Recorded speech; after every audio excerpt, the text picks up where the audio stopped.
স্থিতা নমতস্যৈ নমতস্যৈ নমতস্যৈ নমো নমঃ যা দেবী সর্বভূতেষু ধর্ম রূপেণ সংস্থিতা নমতস্যৈ নমতস্যৈ নমতস্যৈ নমো নমঃ। এটা কোথায় পাবে? কোন ধর্মে পাবে? এটা একমাত্র আমার সনাতন ধর্মে পাবে। নারীর মর্যাদা একমাত্র সনাতন ধর্মে দিয়েছে। নারীকে কখনো ব্যবহারের পাত্র ভাবেনি, নারীকে শ্রদ্ধার আসনে রাখিয়েছে। আপনি দেখেছেন শিব ঠাকুর যিনি দেবতার দেবতা, তার মস্তকের উপরে নারীকে রেখেছে। কোথায় রেখেছে তত্ত্ব জানেন তো? তাহলে এই নারীকে কেন অবজ্ঞা করা হয়? নারীর কিছু কুচক্র স্বভাব আছে।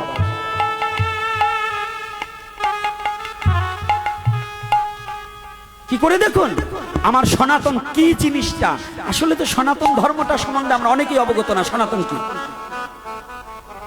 কি বাবা?